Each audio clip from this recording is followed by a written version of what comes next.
Dear students, previous topic में हमने discuss किया डिजीजेस ऑफ रीनल फेलियर और हमने रीनल फेलियर के दो ट्रीटमेंट को भी डिटेल में डिस्कस किया, जिसमें एक डायलिसिस था और दूसरा kidney transplant.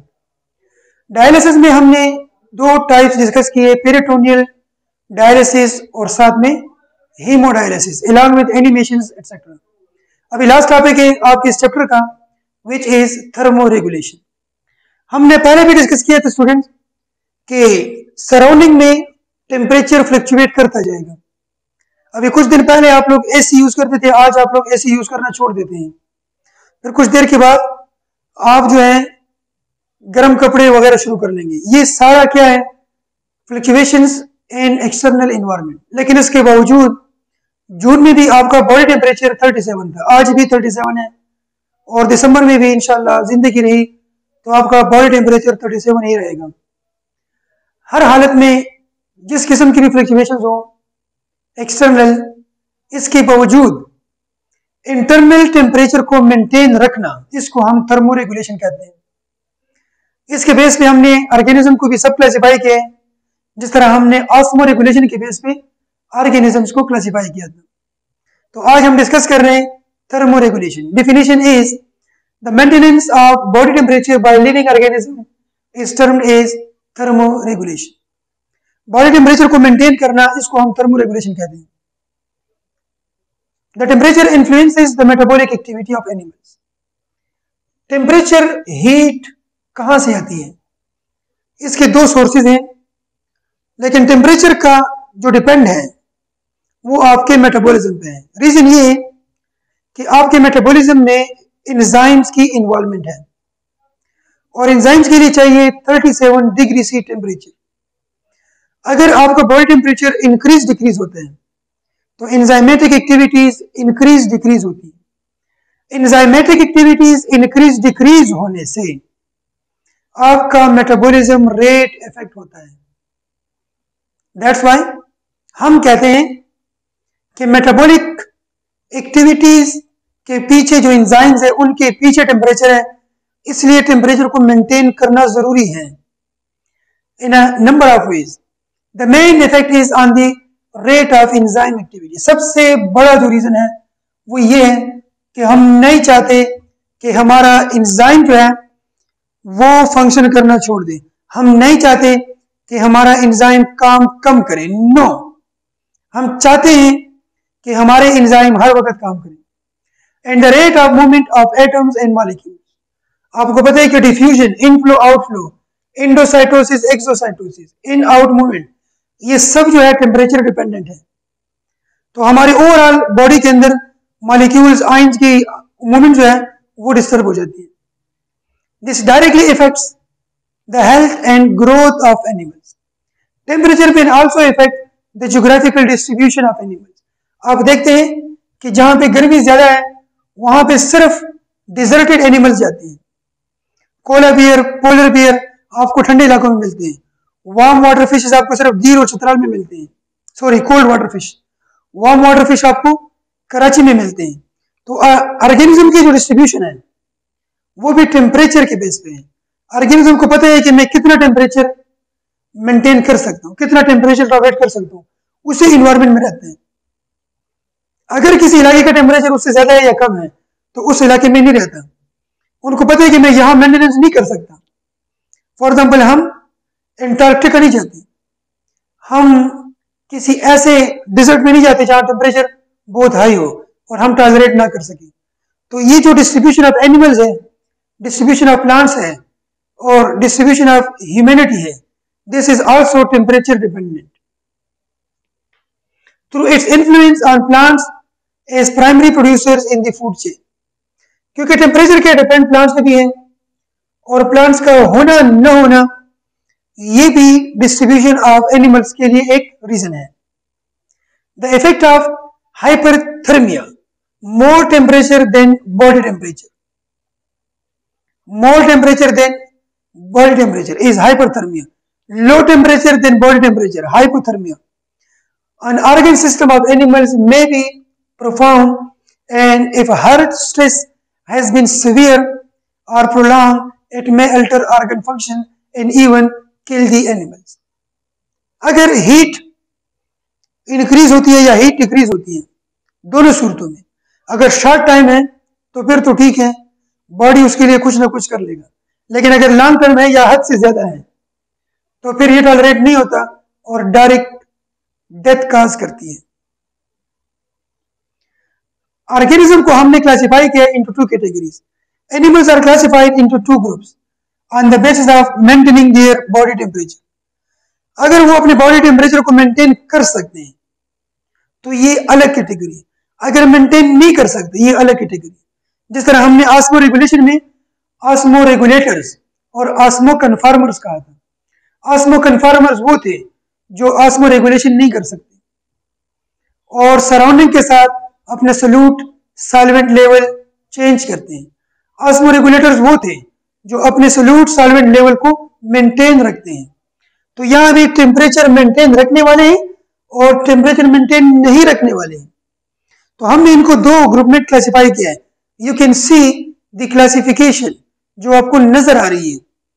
Poikilotherms are unable to maintain their body temperature, ये अपनी बॉडी टेम्परेचर को फिक्स नहीं रख सकते, इनका टेम्परेचर चेंज होता रहता है।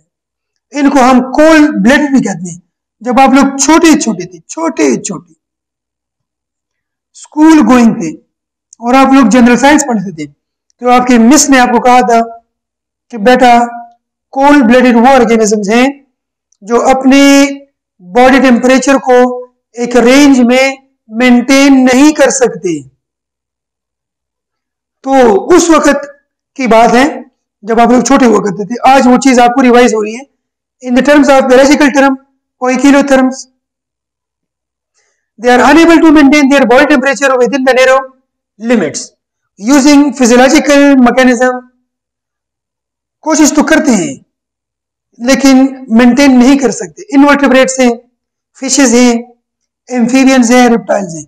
इसलिए तो सर्दियों में एम्फीबियंस गायब हो जाते हैं, जिसको हम विंटर स्लीप कहते हैं, जिसको हम हाइबरनेशन कहते हैं। विंटर स्लीप जिसको हम हाइबरनेशन भी कहते हैं, दैट इज हाइबरनेशन।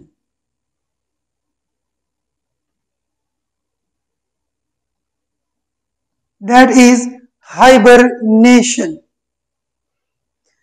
क्यों टॉलरेट नहीं कर सकते लो एंड हाई टेम्परेचर? क्योंकि ये खुद को मेंटेन नहीं कर सकते।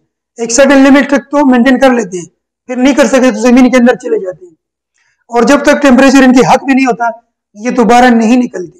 फिश माइग्रेट कर जाते हैं, किसी और इलाके चले जाते हैं पानी में, जब टेम्परेचर वापस नॉर्मल हो जाए फिर आ जाते हैं। इनवर्टिब्रेट्स भी ऐसे करते हैं, रेप्टाइल्स भी ऐसे करते हैं। होमियोथर्म्स, कुछ रेप्टाइल्स होमियोथर्म्स कौन से हैं जी जो मेंटेन कर सकते हैं? Homeo mean same, homeostasis same. Homeotherms are able to maintain the fairly constant body temperature by using physiological mechanisms, for example birds and mammals। हम होमियोथर्म्स में आते हैं। अब एक क्वेश्चन है कि जो बॉडी टेम्परेचर मेंटेन किया जा रहा है ये हीट कहां से मिलता है? तो ये हीट बाजार से मिलता है? नहीं। मार्केट से मिलता है? नहीं। कहां से मिलता है जी? कौन सी मार्केट से मिलता है और कहां कहां मिलता है जी?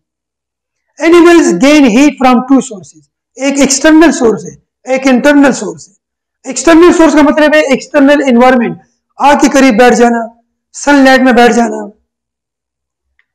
गर्म सरफेस पे बैठ जाना, गर्म एरिया में चले जाना। इंटरनल सोर्स क्या है? जो आपकी बॉडी में मेटाबॉलिज्म हो रहा है, जो आप खा रहे हैं, जो आप पी रहे हैं, जो आप यूज कर रहे हैं, उनके मेटाबॉलिज्म के थ्रू जो हीट प्रोड्यूस हो रहा है।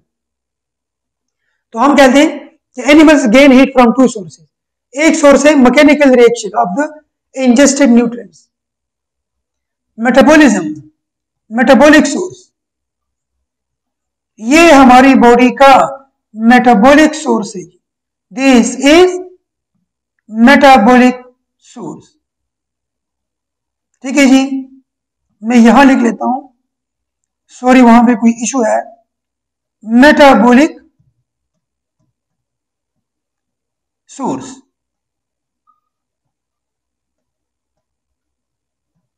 ये हमारे पास सोर्स है। दूसरा सोर्स क्या है? The external environment, specially radiant energy from the sun, the largest and the most important that is sun. आपने बचपन से पढ़ा है अल्टीमेट सोर्स ऑफ एनर्जी।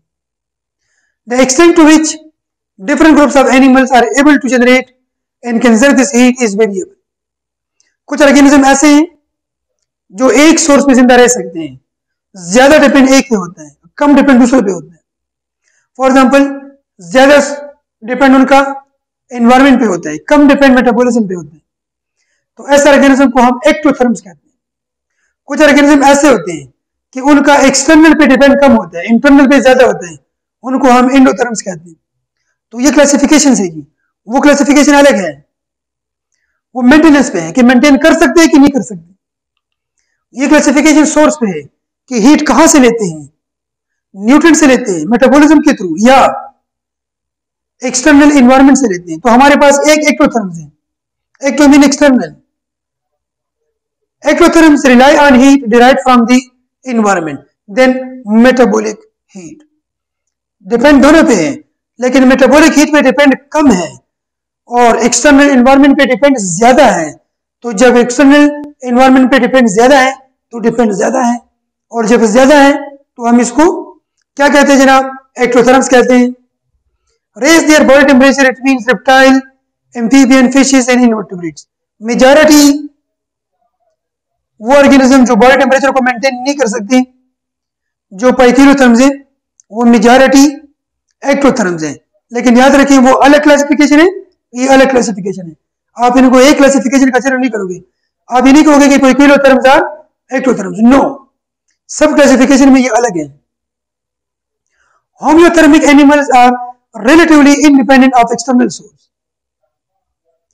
जो हमारे पास होम्योथर्म्स हैं उनका इतना डिपेंड नहीं होता, और वो मेटाबॉलिज्म पे ज्यादा डिपेंड करते हैं, and rely on high metabolic rate to generate heat which is conserved.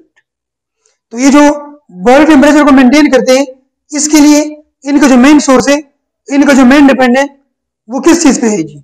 वो इनका इंटरनल सोर्स ऑफ हीट पे है। They are describe as endothermic. ऐसे ऑर्गेनिज्म को हम एक्टोथर्म्स नहीं कहते, ऐसे ऑर्गेनिज्म को हम एंडोथर्म्स कहते हैं। It means great white shark देखिए फिश की कैटेगरी से है, लेकिन फिर भी क्या है? एंडोथर्म है। फ्लाइंग इंसेक्ट्स देखिए इनवर्टेब्रेट्स में से है, लेकिन फिर भी बर्ड्स एंड पोलर बियर। अब याद रखिए कि वो अलग क्लासिफिकेशन ही अलग है, दोनों को मिक्स करने की कोशिश ना करें। थर्मोरेगुलेशन इन ह्यूमन, ह्यूमन क्या करता है? हमारी बॉडी में कौन से तरीके हैं? हमारी बॉडी में दो मेथड्स हैं। एक मेथड को हम फिजिकल मेथड कहते हैं और एक को हम केमिकल या मेटाबॉलिक मेथड कहते हैं जी। दोनों मेथड ह्यूमन में यूज होते हैं जी। तो हम दोनों को डिस्कस करते हैं, दोनों को डिस्कस करते हैं। हम कहते हैं कि the ability to regulate body temperature is critical to sustain normal life because of enzyme importance. जब तक बॉडी टेम्परेचर मेंटेन नहीं होगा, लाइफ मेंटेन नहीं हो सकती। Death is the ultimate result if the body temperature strays too far from the normal. अगर normal से ज्यादा दूर चला जाए तो डेथ होगी। टेम्परेचर जब 40 तक चला जाए तो बंदा टॉलरेट कर सकते हैं बॉडी टेम्परेचर ह्यूमन में, लेकिन अगर 41 हो जाए तो फिर टेंशन खत्म हो जाती है, क्योंकि फिर बंदा जिंदा नहीं रहता, और जब जिंदा नहीं होता तो सारे टेंशन खत्म हो जाती है, सारे मसले खत्म हो जाते हैं जी। मुबारक हो। चले, तो ये डेथ होगा जब वो बॉडी टेम्परेचर नॉर्मल से कुछ ज्यादा दूर चला जाए। कोर बॉडी टेम्परेचर 37 है। Core mean normal, basic, vital, set point. इसको आप कोर भी कहते हैं, इसको आप सेट पॉइंट भी कहते हैं। सेट पॉइंट, सेट पॉइंट से अगर थोड़ा आगे पीछे तो कोई बुराई नहीं है। The temperature of structures below the skin and subcutaneous tissue should be maintain between 36.4 to 37.3। हम जो 37 का रटा लगाते हैं वो एवरेज है, यहां तक हम टॉलरेट कर सकते हैं, कोई मसला नहीं है। अगर इससे इंक्रीज हो जाए तो हम कहते हैं कि इसको टेम्परेचर है या हाइपरथर्मिया है। अगर इससे नीचे है तो हाइपोथर्मिया है। Respiratory metabolism is major source of heat energy in human. हम जो रेस्पिरेशन करते हैं और जो ब्रेक डाउन करते हैं ग्लूकोज को, ग्लाइकोलाइसिस, क्रेब्स साइकिल और इसी तरह इलेक्ट्रॉन ट्रांसपोर्ट चेन में, और वहां से ग्लूकोज से 36 एटीपीज निकलते हैं, तो वो जो एनर्जी है वो हमारे काम आती है। हमने पढ़ा था कि 65% बॉडी एनर्जी जो है वो यूज होती है for heat maintenance. This energy is mainly release by breakdown of carbohydrates and fats. The process of production in organism, the production of heat in organism is called thermogenesis. The synthesis of heat within the body is called thermogenesis.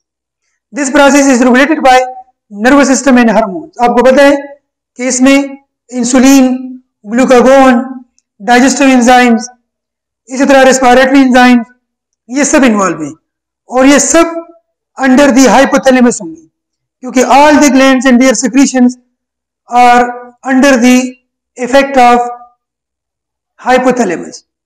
There are two types of thermogenesis.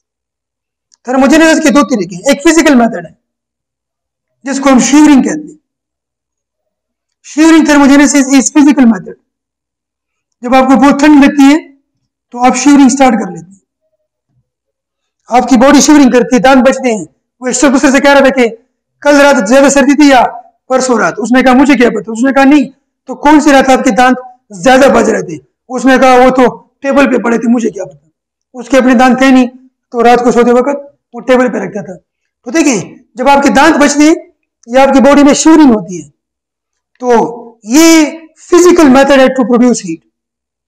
आपको याद होगा जब आप school में मार खाते थे, तो मार खाने से पहले आप हाथों को ऐसे ऐसे रब करते थे और फिर आप इस तरह मार खाते थे ताकि वो हीट डिफरेंस कम हो जाए। तो यहां पर भी वही किस्सा है कि शिवरिंग से भी हीट प्रोड्यूस होती है और ये भी थर्मोजेनेसिस कर सकती है, लेकिन ये फिजिकल मेथड है। And non shivering, non shivering जो है वो केमिकल मेथड है, मेटाबॉलिज्म। अब क्या है जी? Shivering thermogenesis involves repeated stimulation of voluntary muscles by motor neuron. Muscles तो voluntary होती है, लेकिन उनकी मूवमेंट इनवॉलंटरी हो जाती है। आपके हाथ पांव कामना शुरू कर लेते हैं, आपके मसल्स कामना शुरू कर लेते हैं। हालांकि ये सारे मसल्स क्या हैं? ये वॉलंटरी है, लेकिन शिवरिंग में इनवॉलंटरी हो जाती है, क्योंकि टेम्परेचर को मेंटेन करना इस वक्त जरूरी है। It produces shivering response in muscles which can increase heat production by up to 5 times the basal level.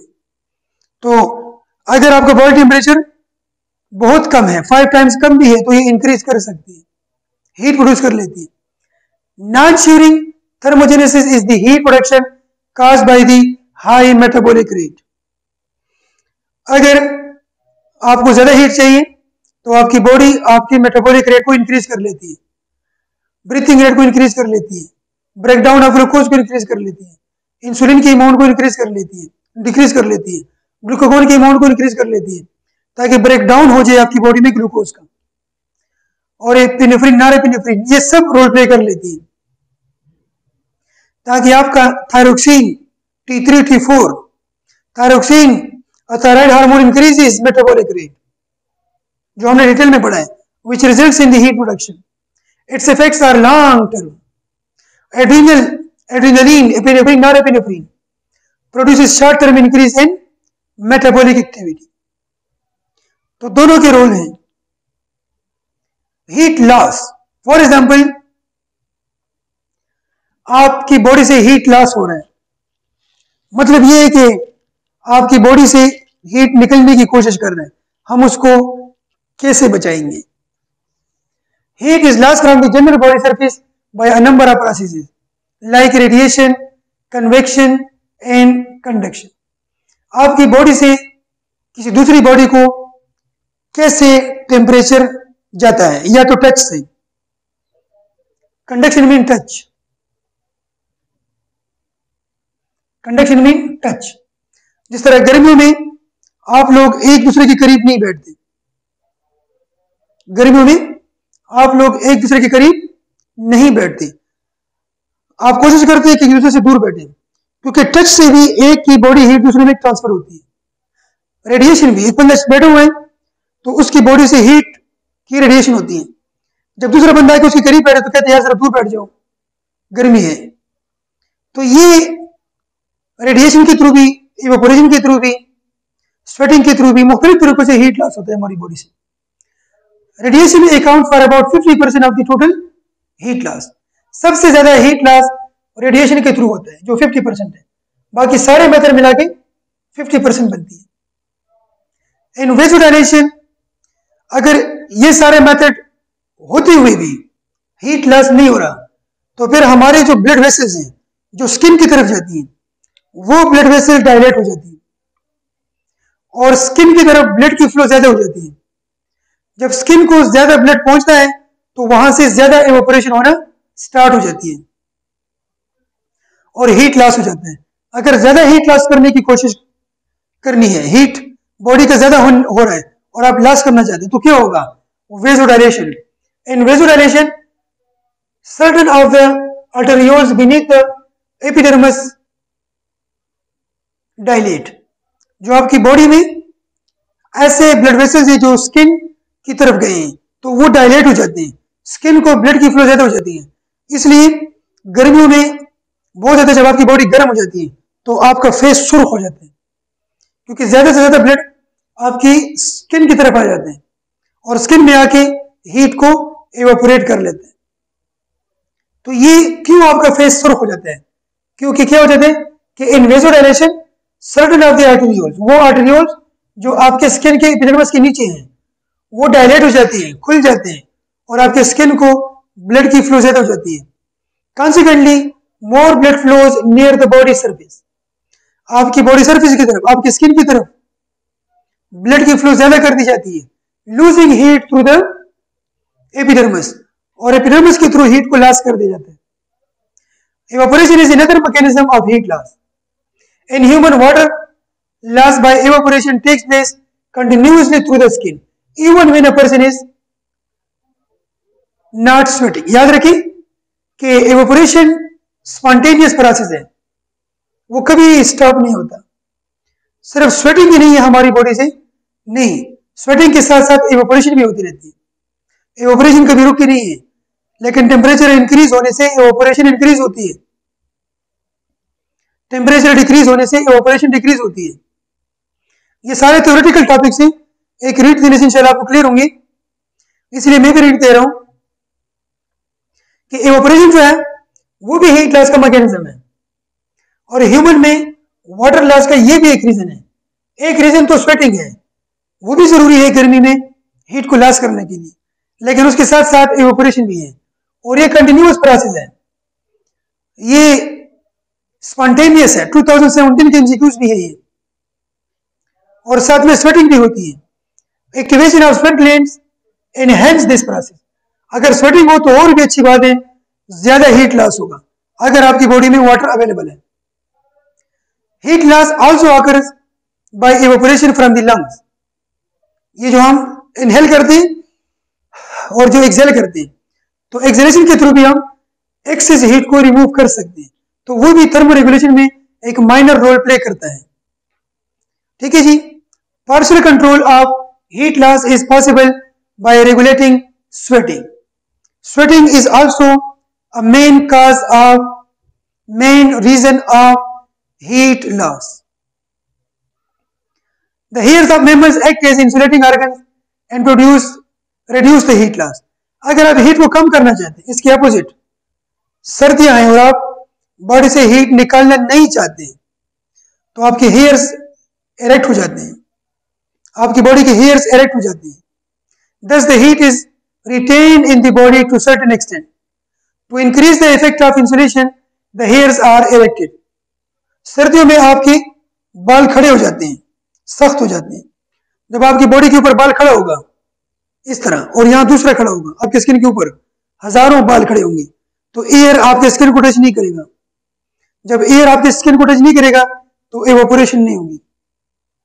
Evaporation कम करने के लिए, स्वेटिंग कम करने के लिए हेयर्स का भी रोल है। This occurs involuntarily when the body is over cooled.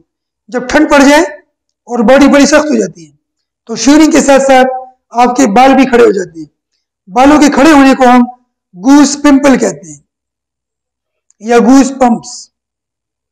Goose bumps और गूस पिंपल, पिंपल सिर्फ वो नहीं होता जो चेहरे पे निकलता है जिससे लोग परेशान होते हैं, नहीं, पिंपल्स बालों के खड़े होने को भी कहते हैं, जो सर्दियों में हमारी बॉडी का एक अच्छा मैकेनिज्म है। नेक्स्ट टॉपिक वो भी इससे भी इजी है, इसका बिल्कुल अपोजिट है, हीट कंजर्वेशन। अगर हम चाहें कि हमारी बॉडी से हीट बाहर न जाए, उसको अंदर ही अंदर रखें, हीट लॉस न करना चाहें, सर्दियां हैं, तो हम क्या करेंगे? There are a number of physiological and morphological adaptations. कुछ फिजियोलॉजिकल है और कुछ morphological adaptation in human to conserve body heat. कैसे? A fatty layer in the hypodermis of the skin provides insulation and is very significant to conserve heat. ऐसे organism जो ठंडे इलाकों में रहते हैं उनके स्किन के नीचे एक इजाफी लेयर बन जाती है लिपिड्स की, ताकि वो उसको इस ठंड से महफूज रखे और उसकी बॉडी का हीट बाहर ना निकले। इसको हम हाइपोडर्मिस कहते हैं और इसको एडिपोस भी कहते हैं। ये एडिशनल लेयर होती है। Additional fat insulation of vital organs like kidneys and heart helps heat conservation and respective organ. इसके अलावा जो हमारी बॉडी में इंपॉर्टेंट ऑर्गन्स हैं जिससे जल्दी डेथ होती है, फॉर एग्जाम्पल किडनी और हार्ट, तो उनको भी लिपिड्स के अंदर बंद कर दिया जाता है, इंसुलेट कर दिए जाते हैं। एंड रिस्पेक्टिव ऑर्गन्स, वेसो कंस्ट्रिक्शन होती है, स्किन को ब्लड की सप्लाई कम कर दी जाती है, स्किन को ब्लड की सप्लाई कम कर दी जाती है ताकि ब्लड स्किन को कम जाए और एवापोरेशन कम हो जाए। तो क्या कहते हैं कि vaso construction is the construction of arterioles that supply the surface capillaries in the skin, reduces the volume of blood flowing near the surface and hence diminish heat loss. तो जब ब्लड की फ्लो आपकी skin को कम हो जाएगी तो वहां पे इवेपोरेशन का रेट ऑटोमेटिकली कम हो जाएगा। जब इवेपोरेशन का रेट कम हो जाएगा तो हीट लॉस कम हो जाएगा और ज्यादा हीट आपकी बॉडी में रिजर्व रह जाएगा। अगर हम नहीं चाहते कि हीट लॉस हो तो ये मैकेनिज्म है, फैटी लेयर बनाना, हार्ट और किडनी को फैट्स में बंद करना, वेसो कंस्ट्रक्शन करना। Human body is covered by hairs, वही बात दोबारा आती है। However distribution of here in human is much more restricted than in other mammals. हमारी बॉडी में इतने हेयर्स नहीं है जितने शीप पे हैं, जितने गोट पे हैं, जितने गोरिल्ला पे हैं, थोड़े कम है, लेकिन फिर भी उनका रोल है। At the base of hair follicle is a smooth muscle, the hair erector muscle. उसको हम erector muscles कहते हैं, erector muscles. तो जब भी जरूरत हो वो स्मूथ मसल्स इनवॉलंटरीली आपकी मर्जी के बगैर आपके हेयर्स को इरेक्ट कर लेगा और आप जो है वो हीट लॉस से बच जाएंगे। Contraction of this muscle pulls the hairs upright, आपकी हेयर्स को अपराइट सीधा कर लेगा। The hair stands on end air is trapped above the skin. तो जैसे हेयर्स खड़े हो जाएंगे वो एयर का रास्ता बंद कर लेंगे और स्किन की तरफ एयर नहीं जाएगा। जब स्किन की तरफ एयर नहीं जाएगा तो इवेपोरेशन नहीं होगी। It helps to conserve body heat, और जब इवेपोरेशन नहीं होगी तो आपकी बॉडी में हीट रिजर्व रह जाएगा। इसके अलावा कुछ कॉन्शियस एक्शन भी हैं, कुछ वॉलंटरी एक्शन भी हैं। वॉलंटरी एक्शन क्या है जी? वॉलंटरी एक्शन, आप सर्दियों में क्या करते हैं? गर्म कपड़े पहनते हैं, गर्म कोट, गर्म जगह बैठते हैं, एक तो थर्म्स की तरह सराउंडिंग से हीट लेते हैं, धूप में बैठते हैं, ऐसे कमरे में बैठते हैं जो गर्म हो, वहां पे पर्दे लगाते हैं, दरवाजे बंद करते हैं, चाय पीते हैं, सूप पीते हैं, आइसक्रीम नहीं खाते। इसी तरह हीट लॉस में भी आप वॉलंटरी रिएक्शंस करते हैं। क्या करते हैं? ठंडा पानी पीते हैं, गर्म नहीं पीते। जब आप हीट को लॉस करना चाहते हैं, आइसक्रीम खाते हैं, चाय नहीं पीते, सूप नहीं पीते, धूप में नहीं जाते, आप साए में बैठते हैं, एसी में बैठते हैं, फैन के नीचे बैठते हैं, तो ये एक्सटर्नल सपोर्ट है जो आप बाहर से दे रहे हैं, और ये सारी चीजें इंटरनल सपोर्ट है। इसके बाद एक क्वेश्चन है कि हमें जब टेम्परेचर होता है तो क्या होता है? Temperature is a gift of God. Fever, असल में जो ऑर्गेनिज्म हमारे ऊपर अटैक करते हैं तो क्यों करता है? वो इसलिए अटैक करता है कि हमारा बॉडी टेम्परेचर उनके लिए फेवरेबल है।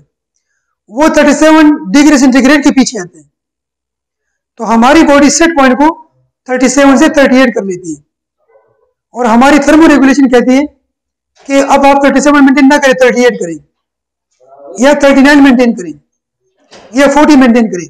वो मेहनत जो 37 के लिए हो रही थी, मेहनत होगी लेकिन 38 के लिए, मेहनत होगी लेकिन 39 के लिए, क्योंकि हमें पता है कि ये ऑर्गेनिज्म 37 के लिए आए हैं, हम 38 कर लेंगे तो ये मर जाएगा।